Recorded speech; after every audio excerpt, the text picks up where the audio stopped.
fase de habilitação, no meu entendimento, nós tivemos mudanças significativas, tá? Por isso que eu vou criar ali aulas especiais só para a gente poder detalhar a parte da documentação passo a passo. Nesse primeiro ponto, o que eu quero que você entenda?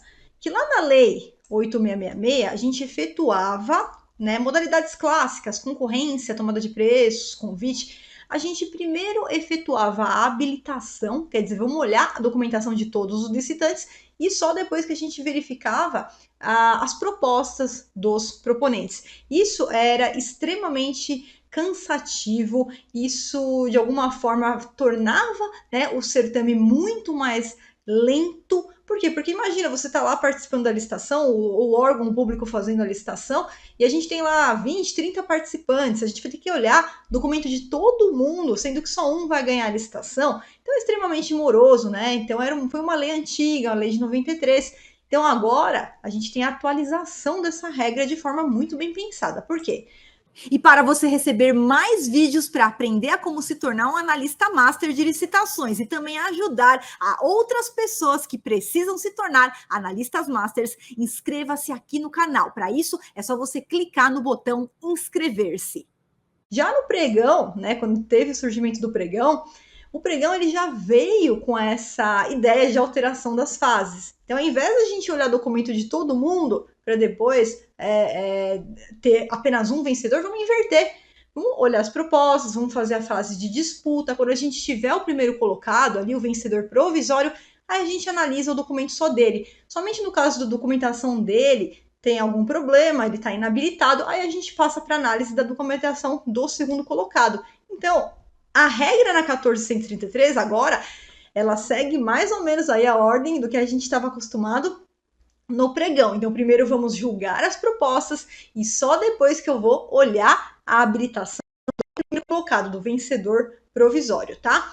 Mas existe sim a exceção de eu poder inverter essa fase, desde que eu tenha o quê? Uma justificativa para isso. Então, se eu tiver uma justificativa, vamos supor que o órgão naquele tipo de objeto, ele tem uma justificativa gritante de que, de repente, se eu souber o valor ali das propostas, isso pode, de alguma forma, viciar o julgamento, né, pelo agente da contratação. Então, vamos primeiro analisar o documento, e aí, somente quem tiver os documentos ok, quem foi habilitado, que a gente vai ver a proposta, tá? Mas isso sempre vai ser a exceção, tá? Porque é um processo muito mais demorado, acho até difícil a gente conseguir fazer essa justificativa, apesar de, em tese, ela existir. A regra sempre vai ser que agora, né, o que a gente chamava de inversão não é mais inversão, agora é a rotina, o rito comum aí do procedimento é deixar a habilitação para depois. Primeiro a gente verifica propostas e depois a gente faz a habilitação, tá?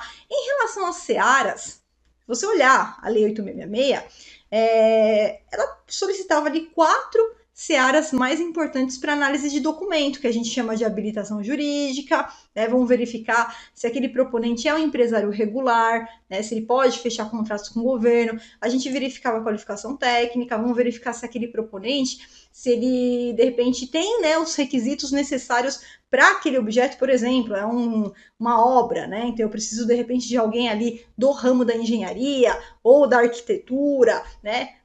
Verificação de atestados também de capacidade técnica, vamos ver se aquele sujeito já realizou aquele serviço anteriormente, né? Então a gente tem uma série de exigências aqui, qualificação econômico-financeira, em alguns casos que eu preciso analisar a saúde financeira da empresa, vou dar uma olhadinha no balanço patrimonial, vou ver os índices, né?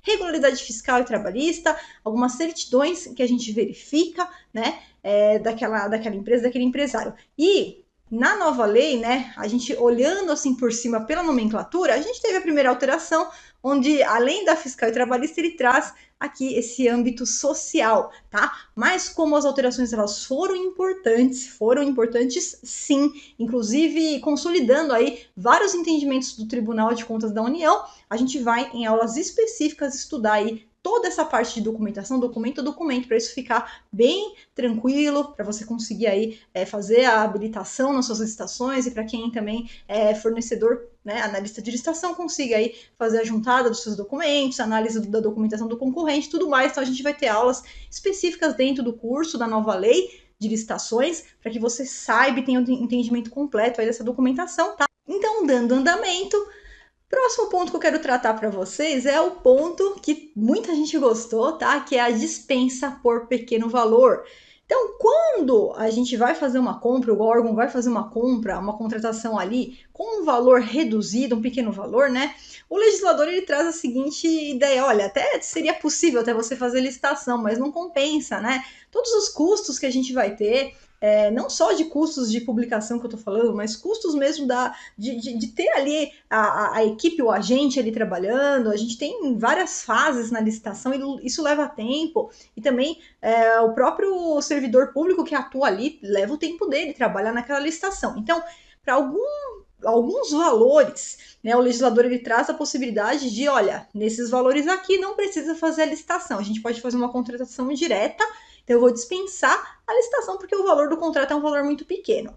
Se a gente for na lei 8666, quais são os valores que a gente tem ainda hoje, tá? No artigo 24, incisos 1 e 2, a gente tem 33 mil para obras e serviços de engenharia e 17.600 para compras e demais serviços, tá? Lembrando que até em conta em 2020, a gente teve aí uma amplitude desses valores, eles foram aumentados, mas a partir de 1º de janeiro a gente voltou com esses patamares de 33 mil para obras e serviços de engenharia e 17.600 para compras e demais serviços, tendo a opção de quando a gente fala de compra, né, que é realizada ali pelo Comprasnet, por exemplo, a gente tem o Instituto da Cotação Eletrônica, que eu realizo essa compra direta por pequeno valor pela internet, por intermédio, por exemplo, do sistema Comprasnet, eu consigo fazer lá, os licitantes, eles conseguem mandar a proposta por lá, tem uma etapa ali que eles podem dar os seus lances, e aí a gente pode fechar o negócio ali mesmo pelo esse sistema, tá? Então, hoje ainda, essas compras diretas por pequeno valor que são realizadas lá no Comprasnet, elas têm ali seu fundamento, né? Ainda a portaria número 306 de 2001 foi onde nasceram essa compra, essa possibilidade de fazer ali pelo Comprasnet, tá? Mas independentemente disso, existe e é aplicado aí, né, por todo o Brasil, esses valores aqui com base na Lei 8666, ok? Lá na Lei das Estatais, a gente já teve a ampliação desses valores. Então, a gente teve a opção de, quando for uma estatal, uma empresa pública ou uma sociedade de economia mista, ela poderia, então, fazer as suas compras, contratações de pequeno valor com os seguintes patamares, tá? Obras e serviços de engenharia até 100 mil reais. Serviços e compras e outros serviços que não de engenharia até 50 mil, né? E aí a nova lei, ela vem com esses valores, né, parecidos aí com a lei das estatais, mas com mais uma surpresinha. Então, como é que fica aqui, ó, na lei 14.133? Até 100 mil reais pode ser feita a dispensa de licitação por pequeno valor para obras, para serviços de engenharia e para serviços de manutenção de veículos automotores. Gente, então aqui está uma novidade: serviço, além da ampliação dos valores, serviços de manutenção de veículos automotores. Então é mais um objeto que o legislador ele trouxe para também abarcar e abranger esse valor aí ampliado, tá? E 50 mil reais quando a gente se tratar de outros tipos de serviço, que não de engenharia, que não de manutenção de veículos automotores, e também compras. E além disso, a previsão que esses valores eles podem ser atualizados anualmente conforme a inflação.